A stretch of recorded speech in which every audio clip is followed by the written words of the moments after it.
to the Ungovernables, the Captain's Crew, the LFA family, McGroin Nation, coming to you live from the deep red state of Tennessee on rumble.com/LFA TV. Victorious against the fire ants in the backyard. That's right. Declared victory early this morning. Welcome to Ungoverned. Oh, it's going to be we're going to have a fun day dunking on the mainstream media today. I'd like to know what the hell is going on in Ukraine. And I would really, there's some disturbing information out about the Colorado shooter. We got some developments there. Ed Martin, by the way, the Eagle, the man, says that he is going to be investigating the pardons and looking to see if people took advantage of the auto pen or took advantage of Biden through the use of the auto pen. Now, I want to be very upfront about what to expect in these auto pen investigations and the whole auto pen scandal. You are going to need, if we want these pardons to be null and void, which all of us want, right? I want it. You want it. I would love to see these pardons challenged. It is going to be incredibly hard to void these pardons. Why? Because, the Constitution gives the president absolute power to issue pardons. And like it or not, whether it's an auto pen signature or not, Joe Biden's name is signed to those pardons. So the only way to prove, or the only way to achieve the result of essentially overturning the pardons, right, and nullifying them, the only way to do it is if you've got proof that Joe Biden was not aware of the pardons that were being signed via the auto pen. If he comes out, I got news for you. If he and Jill come out, specifically Biden, and either swears to a statement under oath that, no, he was aware of every pardon, then it's over. I'm just saying. I don't like it. I'm just being realistic. A president can't even revoke a pardon that he issues to somebody. That's how absolute and one way that power is. So I know people are going to get excited, and I'm excited that we're going to investigate it because I think, regardless of the pardons, I think investigating anything surrounding the auto pen is significant. But unless there is, it has to literally be Joe Biden saying, I didn't know about that. There's no other way. There's no carve out in the Constitution that says if the president has dementia, that his pardons are void. There's no carve out in the Constitution that says if the president is a dummy, that his pardons are void. There's no carve out in the Constitution that says auto pens are not allowed, right?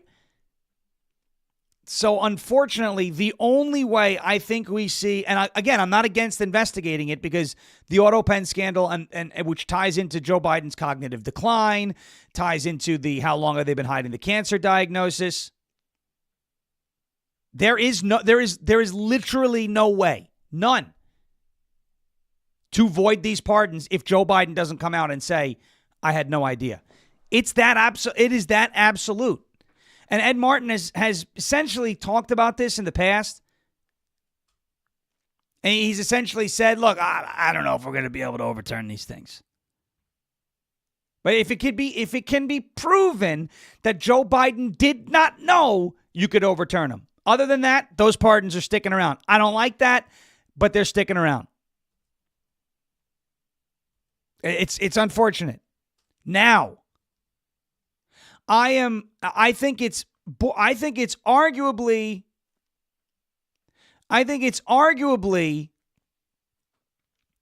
more important to get to the bottom of, and I saw that there was something, what is it, executive, but that's different though. He has to say he has no idea of pardons, right? So we know he had no idea some of the executive orders, but did he know about the pardons? Because the power to pardon is so precisely absolute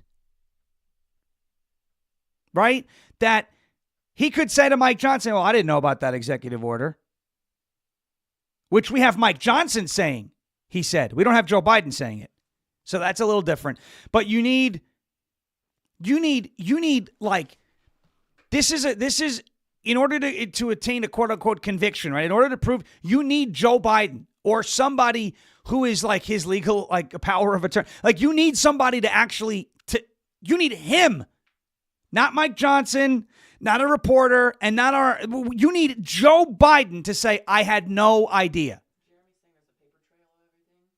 There may be, but unless you have Joseph Robinette Biden Jr. saying he didn't, I'm just saying, don't get your hopes up, because that is how absolute these pardons are. You could sign pardons with an auto pen. If the president is aware and is aware of those pardons being signed, they're legal. I'm sorry. That's just the truth. But if you get enough evidence, whether it's Joe Biden saying it or if there is this paper trail that proves, not suggests, but proves that the pardons happened without his awareness, then we may have a case. I don't think. All right, you know what? Actually, let's do that. Let's do that right now. 631. Let's go to text now. Let me pull this up. That's a great idea. Jeremy, give us a call. I want to hear what you've got, as I think this is a fascinating discussion. 631-527-4545. I probably said that too fast. I ran it through. 631-527-4545. I got it ready. So whenever you want to call, it is 631-527-4545. This is gonna be fun. I like that. See, I like that. There we go. I think this is him. Hopefully this is.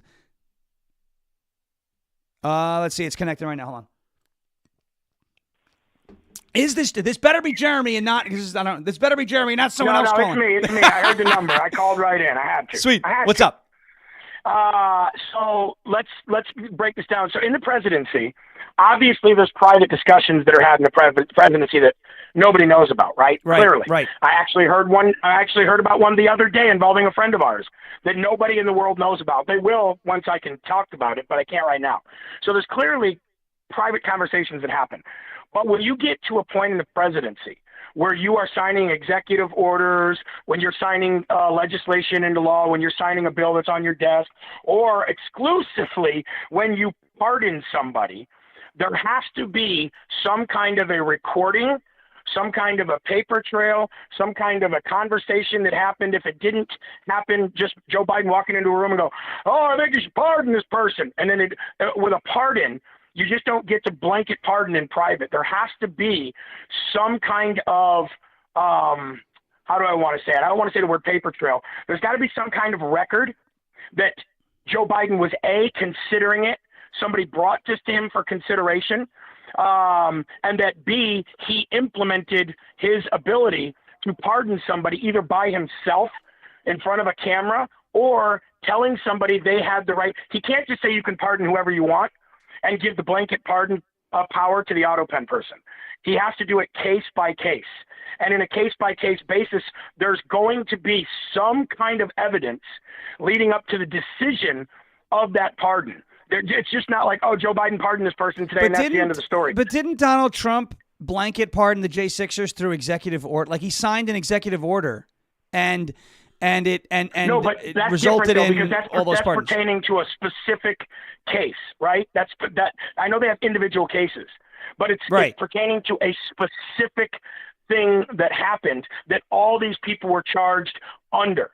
So under J6. Well, then the J6, but the J6 committee. That's a specific thing. So like when he pardoned Kinzinger and all the J6 committee people, that's one specific thing, right? So he could say, but there's got to be some record. There's got to be some record that he actually ordered the auto pen pardon.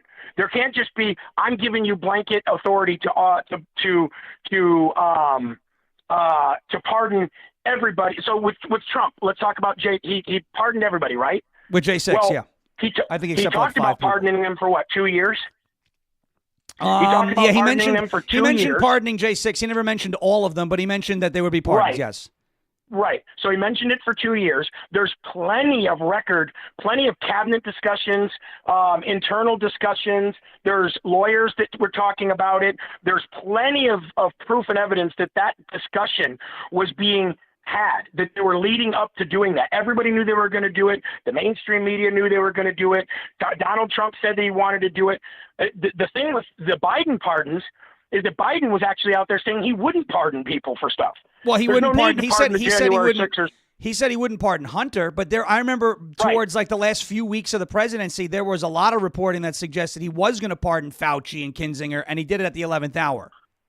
But did you hear that coming from him? And is there any paper trail of it? Is there any discussion of it? Is there any cabinet meeting recording of it? Is there anything of it? So my point in bringing up Mike Johnson was not to say that it's the same case, but no, I know that. It's basically to highlight that Joe Biden didn't know what was going on. What the hell he was doing? Right. No, I get that. So that's what you do. You highlight the fact that he had dementia. If you can highlight the fact that he had some kind of dementia or early onset Alzheimer's or whatever, then you can easily say, well, if he had dementia and he didn't know in this conversation that he had with Mike Johnson, I know that's hearsay, but if he didn't even know the freaking things that he was signing, I remember him saying to Peter Doocy one day, I didn't do that. And Peter Doocy says, you did do that, so you absolutely did that. And he said, I don't know what the hell you're talking about, man, blah, blah, blah, and he walked off. So it's so much easier to prove. I mean, I wouldn't say it's easy, but it's not far-fetched to be able to say, A, this man had early onset Alzheimer's or dementia. That's a given. Which is what they're going after. But B, prove to us. The burden of proof is not, even though the president has plenary power to pardon anyone, right? If the allegation from us or the country or the other side says he didn't know he was doing this, and we can prove to you we can show you evidence, not prove, but we can show you evidence without a shadow of a doubt that this man didn't even know which way he was walking, let alone who he was pardoning. Then the burden of proof absolutely falls on the Democratic Party to prove that Joe Biden ordered that pardon of those specific people. So if he ordered the pardon of January 6th, there's got to be there's got to be something that says Joe Biden ordered that. If they can't find that Joe Biden ordered that, it's a different story. I think the problem is it's not that they have to prove. Well, there has to be something that does suggest, obviously, that Joe Biden ordered it. But I think because the accusation is coming from us, from Ed Martin, from us, we're making the case that Joe Biden did not know or wasn't aware of the 11th hour pardons. Now, I think he was aware of the Hunter pardon because it was Hunter, right? And I know that he said that he wouldn't. But Joe Biden lies, right? So that's like that's just the thing, right? So the Hunter one, I think, is whatever. It's his son, and Hunter probably blackmailed Joe and said, "I'll spill everything unless you do something here," and that's what happened. But the 11th hour pardons, I think, because they were a separate set. It was like nothing happened until the final day. I think we've got to prove. It's impossible to prove a negative, so we can't like ironclad unless Joe Biden comes out and goes, I don't know what you're, like he said to Peter, I don't know what you're talking about. But I think we've got to have a solid like not even more than 1% circumstantial case that he had no idea, because all the Democrats have to do is say, well, his name's on it. Right. And a cabinet official can come out and say, well, I talked to him. Right. I think it's because of how absolute the right to pardon for a president is. It's going to take mountains of evidence good, solid evidence to overturn these pardons. I'm all for investigating it, by the way. I don't think it's a waste of time. And I think it's good that we keep the AutoPen scandal in the news. But I think there's a minuscule chance that we're going to get what we need to prove to who it needs to be proven to, judges or whomever it may be, that Joe Biden didn't know about the pardons, unless we get like an undercover like Veritas or O'Keefe like tape that you hear him going, yeah, I didn't know about those. Somebody did that. I had no. Now that changes the game. But I think you need that direct evidence. Here's some proof. Here's some proof for you. Put him on the stand and go at him and cross-examine. He won't be able to have you'll be able to trip that man up in so many ways. No, totally. They say he's fine. They say he doesn't have dementia, right? Put him on the stand and make him lie under oath or make him stutter under oath, whatever it is. They say he doesn't have dementia and he was mentally fine. Okay, prove to us. No, that's the proof that we're going to need. That's the proof that we're going to need. It's going to take something like that. Here's why I'm saying this. Here's my argument. Here's what backs up my argument. You know as well as I do. President Trump isn't just doing this to keep it in the news. Stephen Miller isn't just pushing this to keep it in the news. Ed Martin is not doing 24/7 to keep this in the news. And the conversation that happened in the White House that I'm not allowed to talk about right now, that I will, and it will make sense in a few, and hopefully a few weeks, is that President Trump firmly believes that he can get these pardons pushed aside because he knows something. And I don't think that he would be spending this much time, money, and energy on something for nothing. And I think it's the door to the 2020 election. And I'll just kind of leave it at that. But there's got to be, if it's something about a pardon, there has to be something somewhere in a presidency where a president has ordered a pardon of a specific people or a specific person. It just can't be, oh, well, he told us in the bathroom one day. Well, I mean, look, if the idea is that Donald Trump is aware of a quote unquote smoking gun somewhere that we don't know about yet, that's why I'm saying investigate. But if in my heart of hearts, at the end of the day, when this investigation wraps and there's evidence, it's going to be enough for us to be like, yeah, these should be void. I don't think these pardons are going to get void. I hope I'm wrong, by the way, but I don't see it happening. I do too. I hope I'm wrong too. I just think that it may not be the outcome we're looking for, but I think it'll be enough to say you can't blanket pardon crimes that you didn't even know happened or didn't happen. Well, sure. I mean, maybe we can, and if we can put that in, because it would be a safeguard against people taking advantage of a president. And I think the big story, because it relates to the pardons, is that people, regardless of pardons, take that out of the equation. Joe Biden was not the president of the United States, right? He was occupying the office. He was in the seat. He was a warm body, but he was not exclusively functioning as the president. It was a president by committee. And look, I don't believe this. I obviously believe 2020 was completely and totally stolen. But let's, for the sake of an argument, right, with a leftist, for example, let's concede to the left. Okay, 2020 was free and fair and secure and there was nothing wrong. We know that's nonsense. But for the sake of the argument, say that to them. Did America elect the president by committee, or did America elect the president? So the story, I think, here is not even just that the pardons have question marks, but the entire 4 years was a president by committee because the guy was toast, right? So that in and of itself, maybe this is something that brings about cognitive tests for presidential candidates. Well, that's what I think it is, Sean. I think the two are married, and I think the more important thing isn't the pardons. The more important thing is the whole presidency was shit, right? So I think they're using this as a way to get to the 2020 election, but I think at the very minimum, you're probably not going to see Hunter Biden get his pardon revoked. That's probably not going to happen. Right. However, because he was actually pardoned for crimes that he did or that he was accused of doing. Exactly. Right? The January 6th committee got blanket pardons on crimes that hadn't even been charged or that they officially had committed. That is what I think he's going after. I think he's going after that, and I think it's the door to the 2020 election. Having said that, I got to go because I'm coming up in 40 minutes, and I got to get ready. So. All right. Well, thanks for the call. Great conversation, as always. That's awesome. Love it, and have a great show, man. Yeah, you too, buddy. All right. Jeremy calling in. See that? I don't know of another podcast where this happens. I don't know where. And by the way, to anybody in the chat who is like, oh, I'm not going to call. Why not? Jeremy just called and we just talked about the issue. That was fun. Look, I'll tell you what, that was fun. It's almost like live radio, right? Where it's like, all right, we got a line one, blah, blah, blah, blah, blah. Look, I think we agree on the Hunter stuff. I think it's important to investigate the auto pen, and see how far you can push the envelope with those pardons. Again, in my heart of hearts, I don't think there's enough. I hope I'm wrong. I mean, look, this is nothing that it would make me happier to come out here and go, hey, guys, and I'll replay it. Remember when I said the pardons weren't going to get overturned?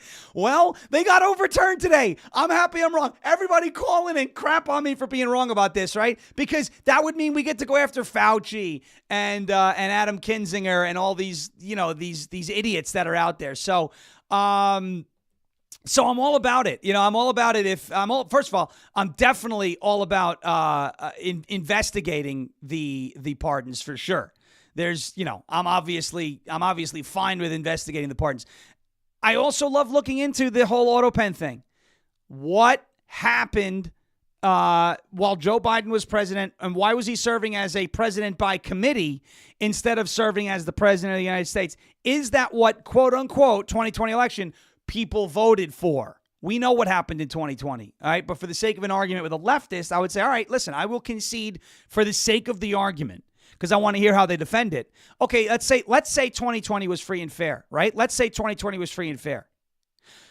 Was it the American people who voted for a president by committee, or did the American people vote for a president, right? I've never voted for a president by committee. And if somebody was doing this to Donald Trump and this administration, which who knows, maybe something like that is going on with all these horrible endorsements, not to that extent, obviously, but I would be upset. So, it remains to be seen. I don't think there's going to be enough because it's a very, very tall mountain to climb. However, that doesn't mean it's not worth investigating. It's literally Ed Martin's job in this case to investigate it. He is a pardon attorney. So it's not like it's distracting from Congress and any of these other things.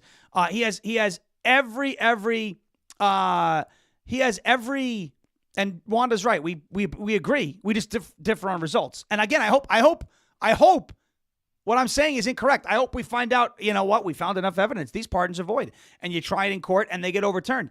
That would be great. How great would it be if we could also overturn the nomination of Ketanji Brown Jackson to Supreme Court? Would that be something or what? Oh, my goodness, the left will go nuts because, you're taking a black lady out. So we will see what happens over the course of the investigations. I'm all in favor of investigating it. I'd love to learn more about it, and we'll see, right? We will see. I don't think there's going to be enough there to overturn the pardons. And by the way, if it is Ed Martin who at the end of the investigation believes there's not enough there, then trust me, there ain't enough there. But we haven't gotten there yet. He's looking into it. Let's see what turns up. And if you can get Joe Biden under oath, right?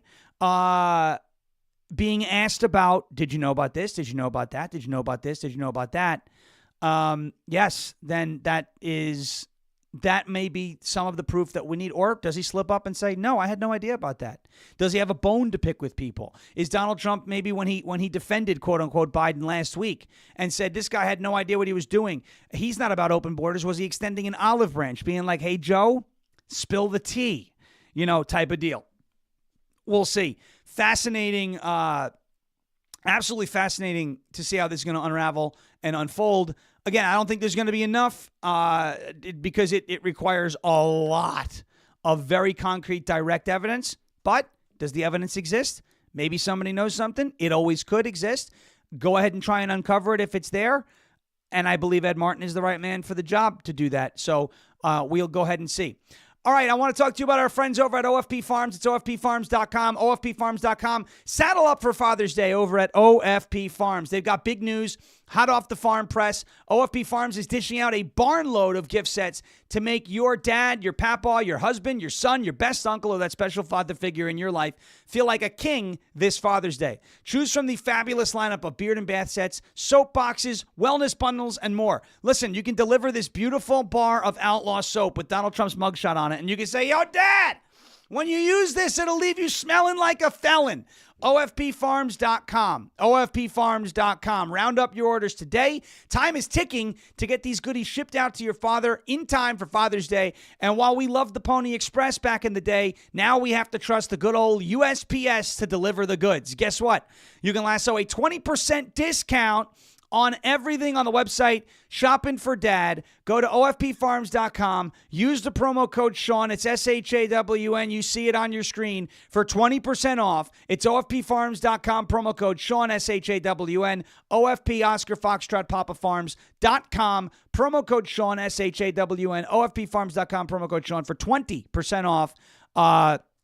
20% off in this Father's Day special. All right. I want to move on to the media making complete fools of themselves, because that is something that happens on a regular basis. But did you see this from the Washington Post? Did you see this? It was on May 31st, last month. Did you see this from the Washington Post? This article that they wrote, acting like well, we don't know what happened here. Why has there been a drop in fentanyl seizures and arrests on the southern border and on the northern border? But they specifically highlighted the southern border. Did you see this article from the Washington Post? Let me see if I can get this pulled up on. Look at mysterious. The mysterious drop in fentanyl seizures on the U.S.-Mexico border. Mysterious. What is the operative word in the word mysterious? What's the root word? Mystery, right? What is a mystery? Well, we don't know how that happened, right? Look, if you walk outside and your driveway is wet and you know it rained last night, is it a mystery? Is it a mystery how your driveway got wet? It's even better.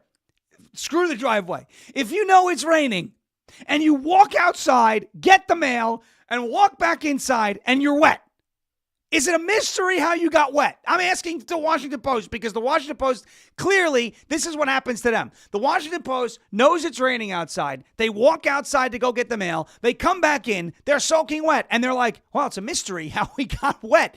It's raining. It's not a mystery. You know how this happened. There's no mystery with regards to why there's been a drop in fentanyl seizures on the U.S.-Mexico border. The answer is Donald Trump secured the border. And he didn't just secure the border. He used tariffs to make Mexico and Canada play a role in stopping fentanyl from coming into the country. Not only do we have documented proof in articles from real media like the Post Millennial, as you can see there on March 3rd, 2025, but we have Donald Trump himself back in the month of March. Donald Trump himself back in the month of March saying, we are going to tariff Mexico and Canada to stop the fentanyl. How is this a mystery, Washington Post?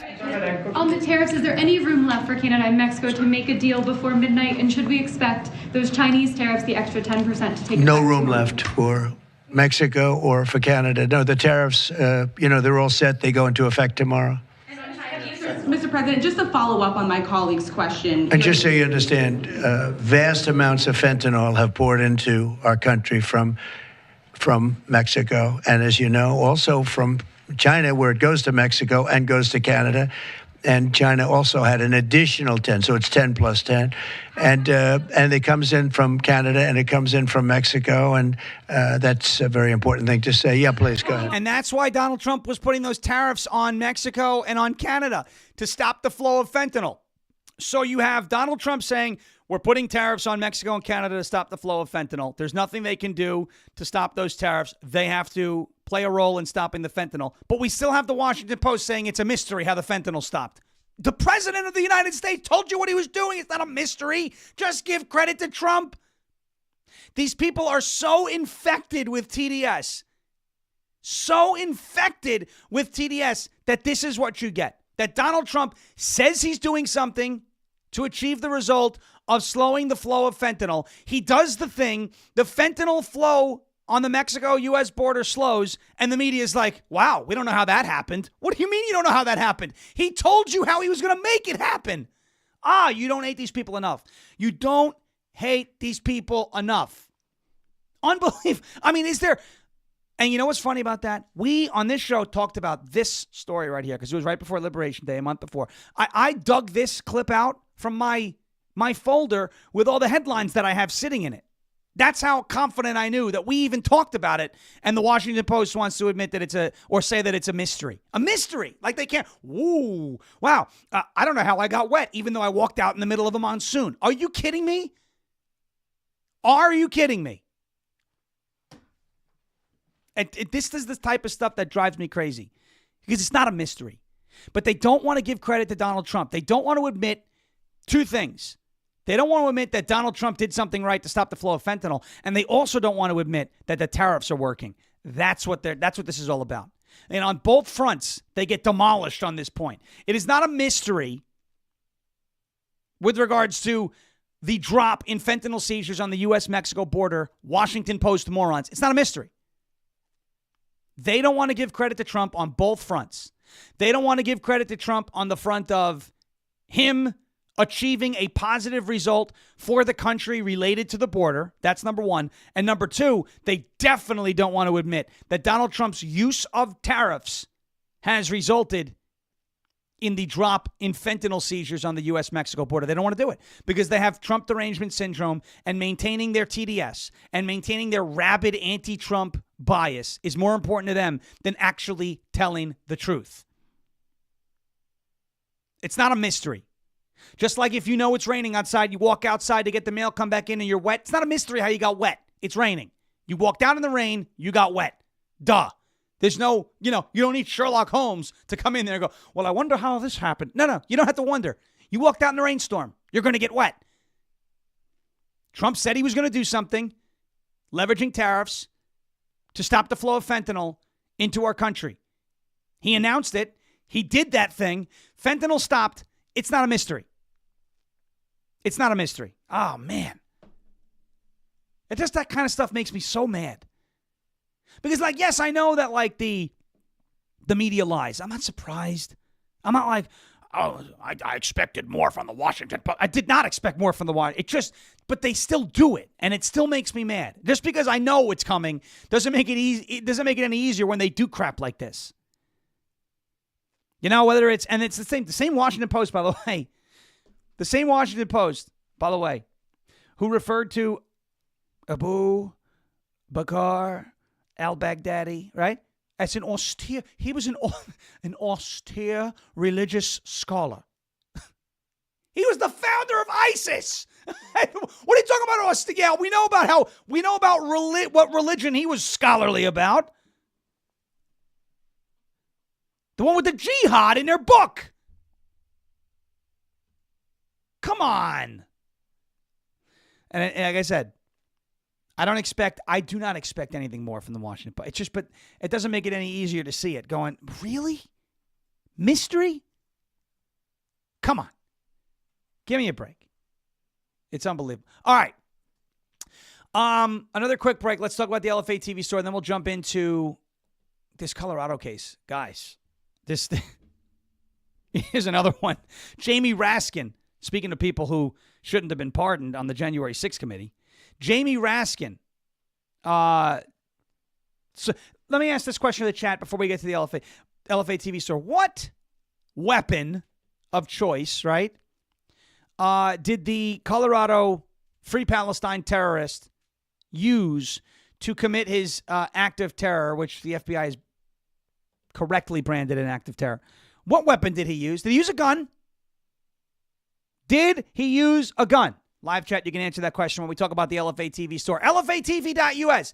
LFATV.us. Click on that LFA TV store tab that you see on the website. We got the website scrolling by on the ticker all morning long, too.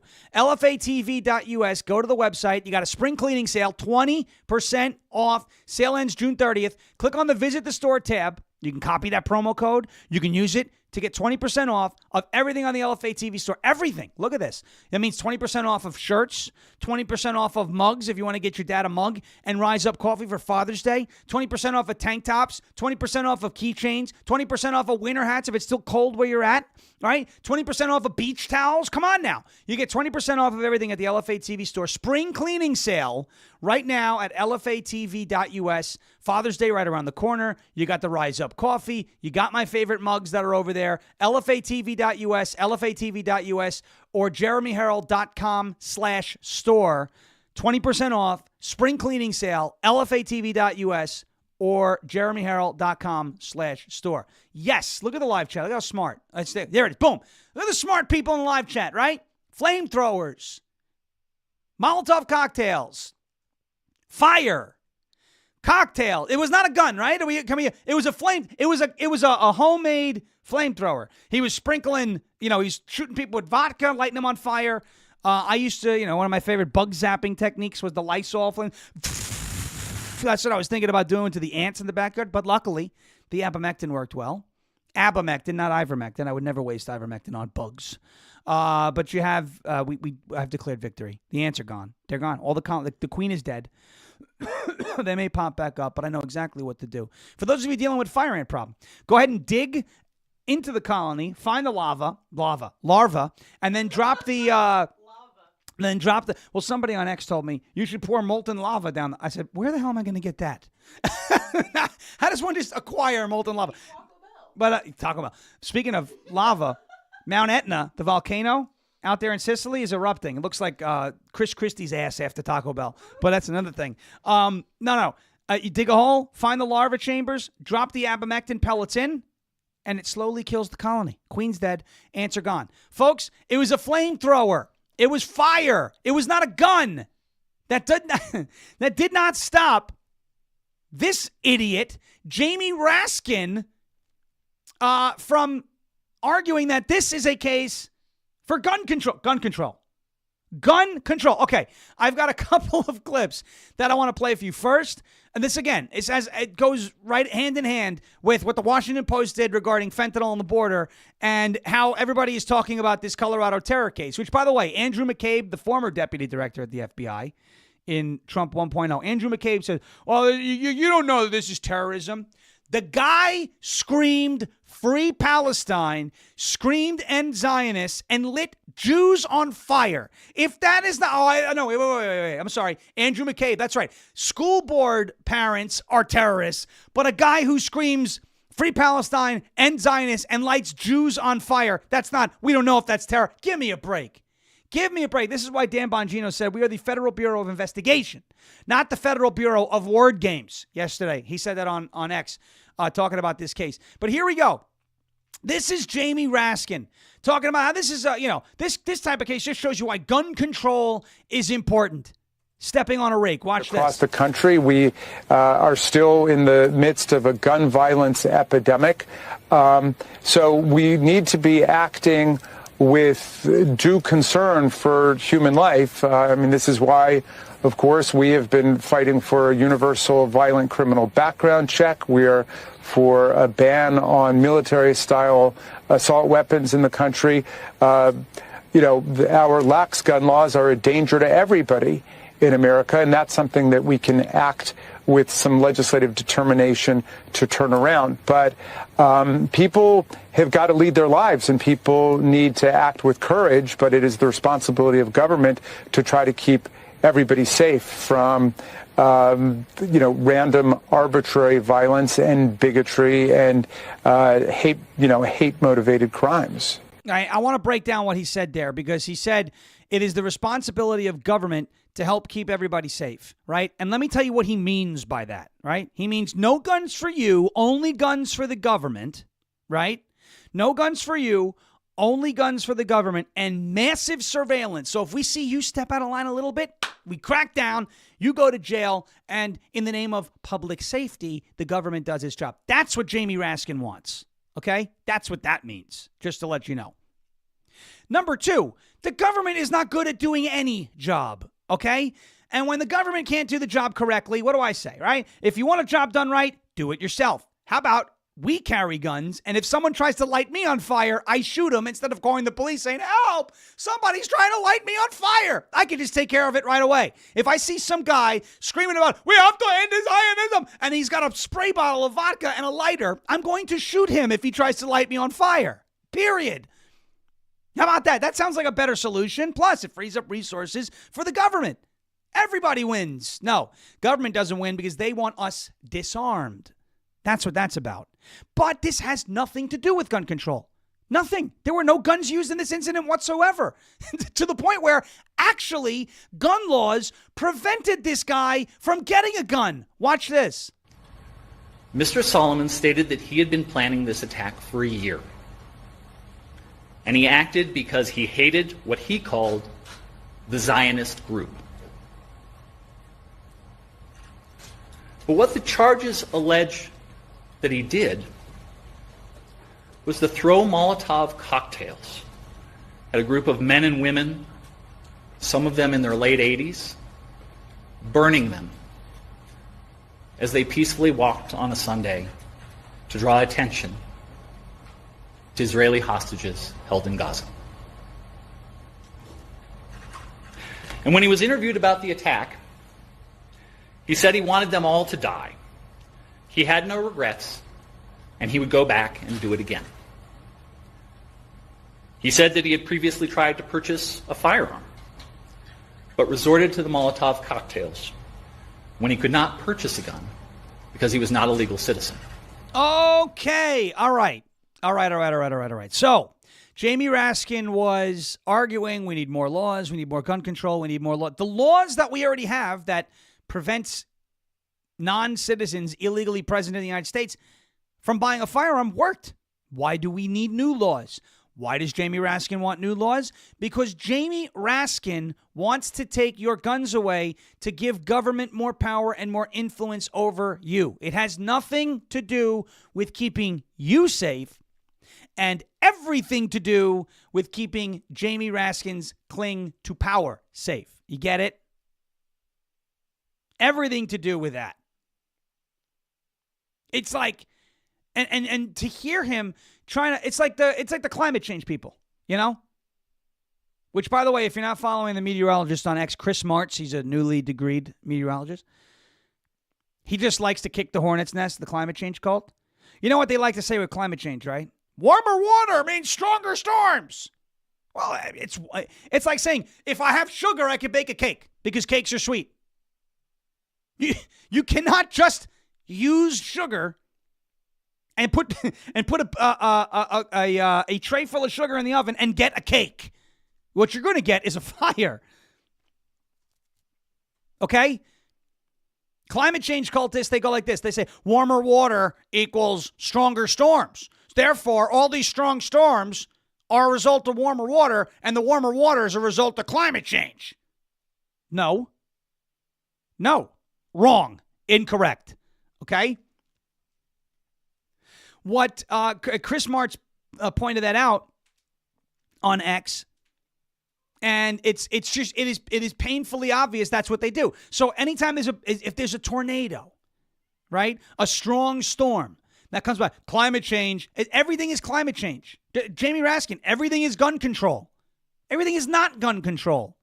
Plus, there are laws to control who gets guns in this country regarding illegally present people in the country. And those laws worked. We don't need new laws. Those laws worked. That guy, the acting U.S. attorney in Colorado, just told you that those laws worked. He just told you that.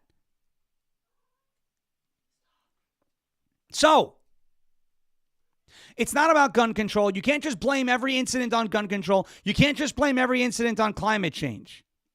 You know what it takes to make a hurricane? I almost said to bake a hurricane, like to bake a cake.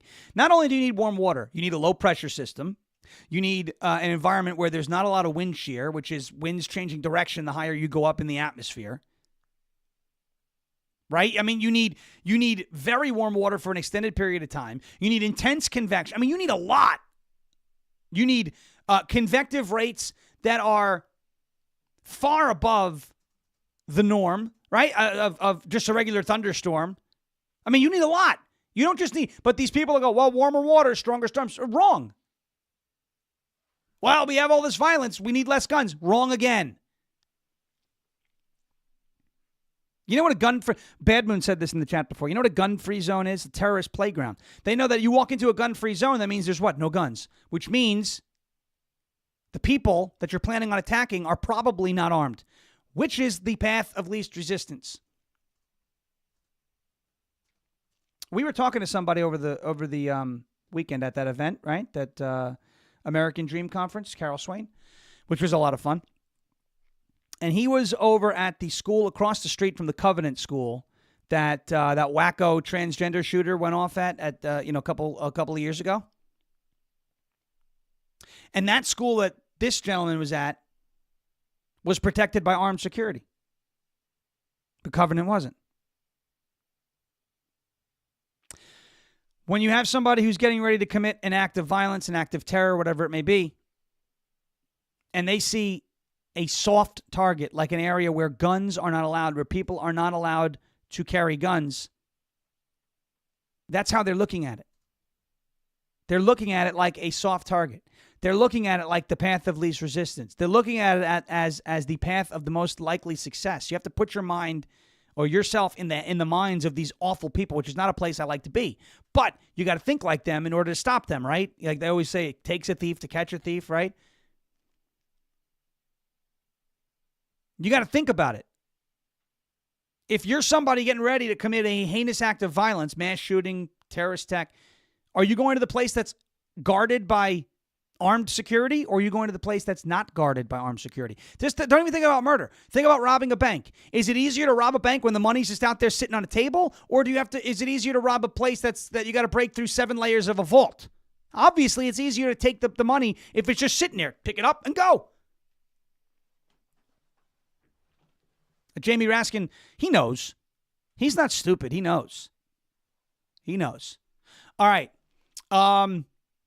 I do want to get to this because we did talk about the media. I want to get to this real quick in terms of an indicator for 2026 because Atlas Intel came out with a poll that was not very pretty. I'll say that. That doesn't mean panic, but Atlas Intel was one of the most accurate pollsters in 2020, 2022, and 2024.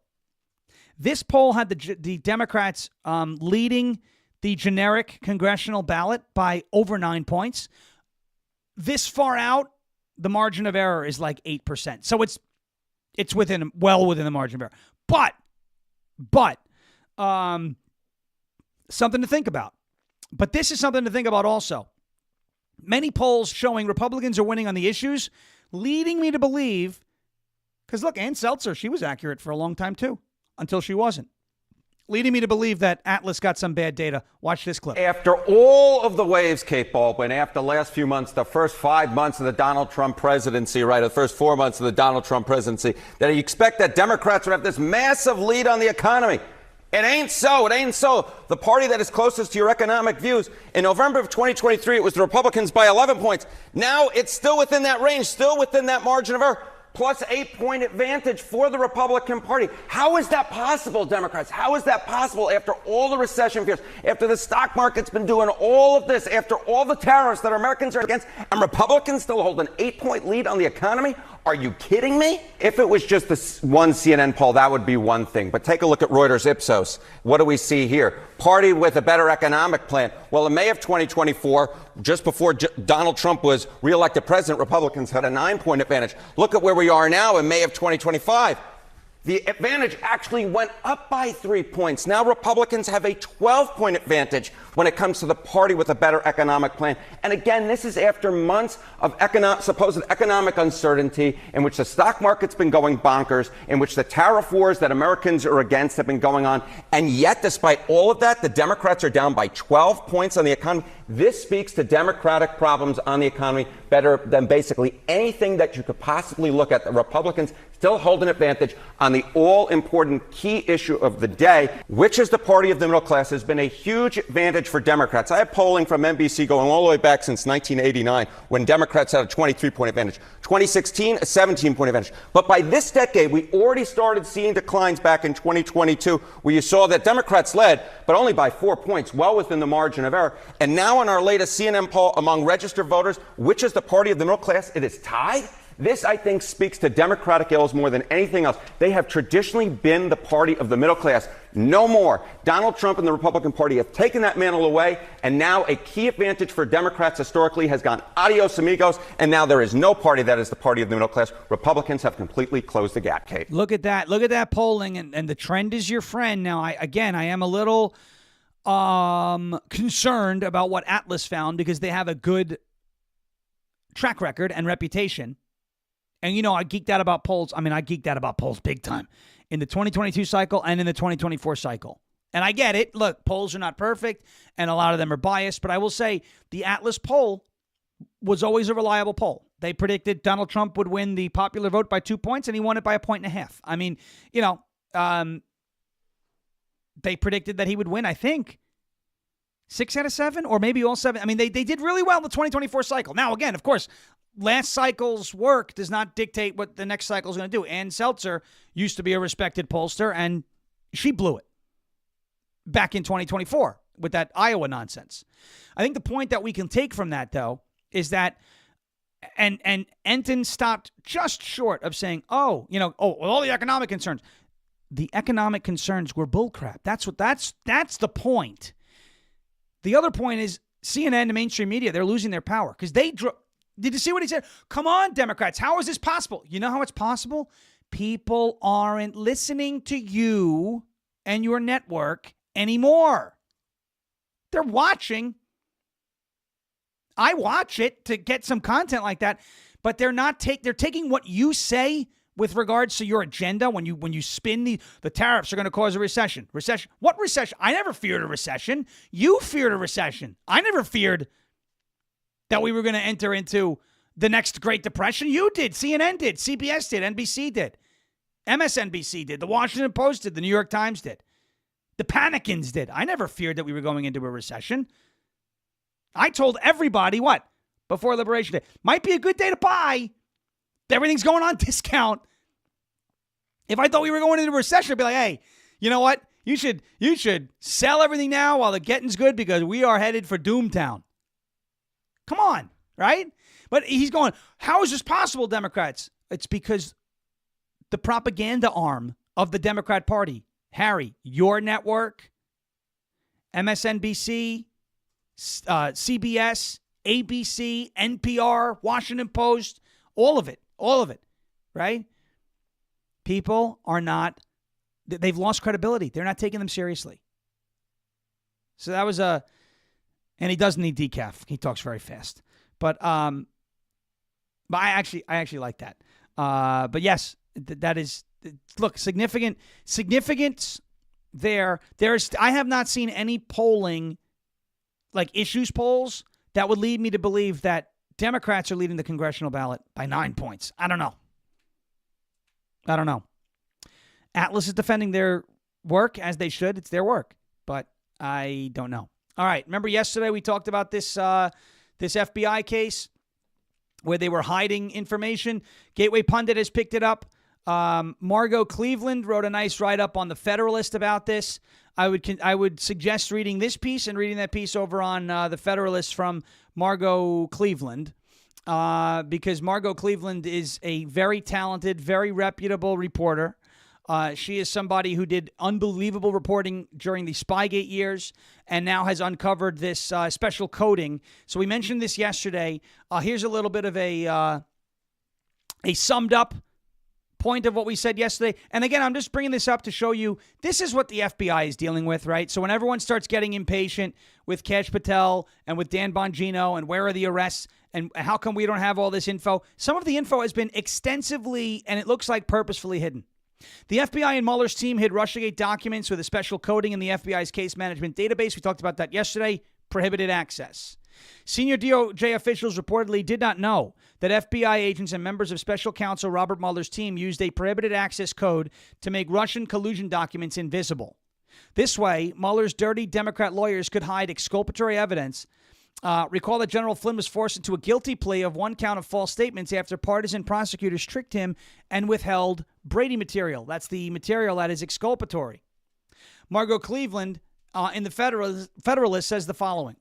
People familiar with the investigation into the Russia collusion hoax told the Federalist that senior officials did not know that the FBI case management database, which is called Sentinel, allowed agents to conceal the existence of evidence. It's not that it's saying, hey, this exists, go get it. It's that if it's listed as prohibited access and you search for it, it doesn't even show up. It's completely, totally hidden, right? So you can put something that you don't want somebody to find, make it prohibited access. They will not be able to find it. Period. Nobody from special counsel Robert Mueller's office mentioned that documents related to the investigation into Trump's campaign had been rendered invisible by the use of the prohibited access coding in Sentinel, even though they knew the Department of Justice was investigating the origins and handling of the Crossfire Hurricane investigation. On Monday, a former political appointee at the Department of Justice expressed surprise that nobody from special counsel Mueller's team mentioned the prohibited access functionality of Sentinel to senior officials. This news follows last week's release by Chuck Grassley of a recently declassified FBI report that revealed that special counsel Mueller's office used a, quote, prohibited access restriction during the Trump-Russia collusion investigation. In 2023, John Durham released his final report, which concluded the FBI had no verified intel when it opened the Crossfire Hurricane investigation into Trump in 2016. Guys, this is what I'm talking about when it comes to the rot at the FBI. All right? They took information that they didn't want to be included in cases, hearings, whatever. They hid it by coding it prohibited access. And when I say hid it, it's not that, oh, there's a document, but I don't have I don't have the password. Think of it this way. It's not that they don't have the password or the means to access the document, but they know it's there. When you list it as prohibited access, it is unfindable. You can't get it. Only certain people with access to those documents through that database, through special clearances, can find it, right? So imagine, right? Imagine you're going to this is an easy way to describe it. Imagine you're going to a supermarket to find a product and it's not there on the shelf, right? And you ask the supermarket, hey, do you have this type of, bread in your back room? And they search their database to find the bread. And they go, well, no, we don't have it here. What was happening is they weren't just finding that they didn't have it. Somebody hid the existence of this evidence by coding it a certain way, right? Because they didn't want it to come to light. Because they knew if it did come to light, it would destroy the entire narrative. Now, the Russian collusion thing is almost 10 years old, right? So if it leaks out, it leaks out. We can all point and say, I told you so, but a lot of people are going to go, yeah, well, who cares? It's old news. It's not old news. It is not irrelevant. It is not something that should be just discarded. It's one of the biggest political spying cases in the history of our country. It makes Watergate look like child's play, right? We knew the truth, but the evidence was you weren't able to find it. Now we can find it, right? And that is the biggest problem.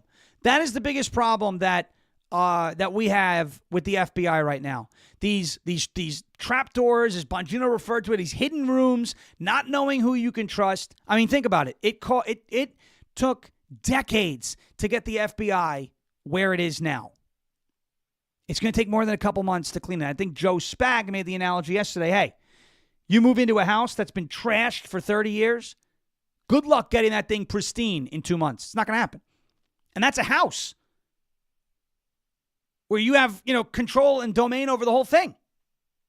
Not an institution that is rotten with tens of thousands of employees. So that's why I say, hey, give them time. I don't think they need 30 years.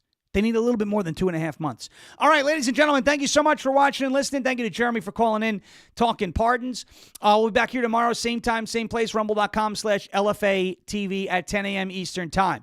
Jeremy Harrell is coming up next with Live from America right here on LFA TV. Don't go anywhere. He is up for the next 2 hours. As President Trump would say, we will never give up, we will never give in, and we will never, ever surrender. And if all else fails, we will just become ungovernable. Thank you. God bless you. God bless this one nation under God, indivisible, with liberty and justice for all. Have a phenomenal rest of your Tuesday. We will see you back here tomorrow morning in the words of John Fetterman. Good night, everybody. Bang gavel. We'll catch you tomorrow morning.